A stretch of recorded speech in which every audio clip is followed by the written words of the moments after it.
16h20, du sport à présent. On fait un point sur les Jeux Olympiques d'hiver, car il y a une nouveauté pour les Français. Benoît Perrochet, une troisième médaille pour le clan tricolore. Donc. Oui, décrochée en début d'après-midi et elle est en argent donc sur le 20 km en individuel. On parle de biathlon, décroché donc par le biathlète Eric Perrault. Il est arrivé avec une quinzaine de secondes de retard sur le Norvégien Johan Olav Botten, sacré donc champion olympique pour la première fois de sa carrière. Il fallait être parfait aujourd'hui sur les skis et au tir. Il a été parfait sur le ski, il a même été plus rapide que le Norvégien, mais c'est au tir et ça s'est joué à un tir, au tir debout, 19 sur 20 pour le Français, 20 sur 20 pour le Norvégien, qui a une histoire particulière. Il était très ému, vous le voyez sur cette photo, une fois la ligne d'arrivée franchie, lui qui a découvert, c'est une histoire assez tragique, découvert l'un de ses coéquipiers décédé dans sa chambre d'hôtel lors d'un entraînement en Italie en décembre dernier. Il lui a dédié d'ailleurs cette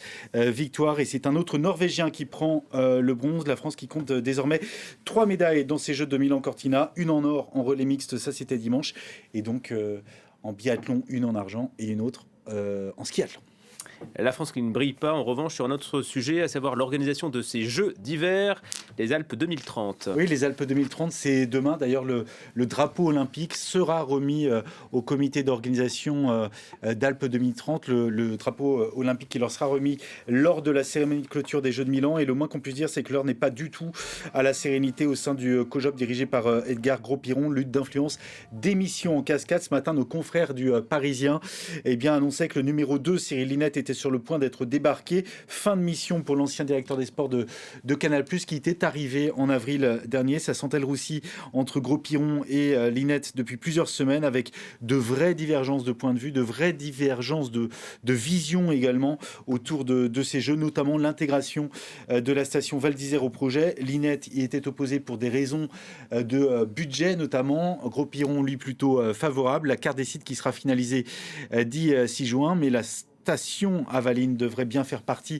des sites retenus pour Alpes 2030. Cyril Linette qui devrait donc faire ses bagages dans les prochains jours, sans doute à l'issue des Jeux ou de la célébration des athlètes français qui reviendront à Albertville le 23 février prochain.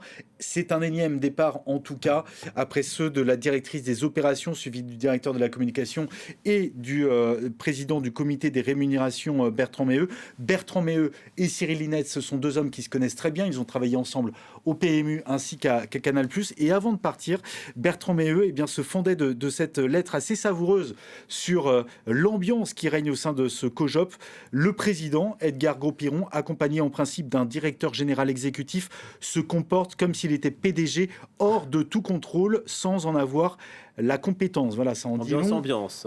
Sur l'ambiance effectivement qui règne au sein des instances dirigeantes de ce comité Alpes 2030, une crise qui dure depuis des mois. Martin Fourcade avait claqué la porte il y a un an pour des désaccords sur la gouvernance, la vision et l'ancrage territorial, et également des luttes intestines entre les présidents de région. Le CEO qui a réagi la semaine dernière à ces tensions, très étonné visiblement. Ce sont des problèmes de personnes, ça peut arriver et ça peut se régler par le dialogue. Le dialogue, il faut être deux. Oui, c'est sûr. Merci beaucoup.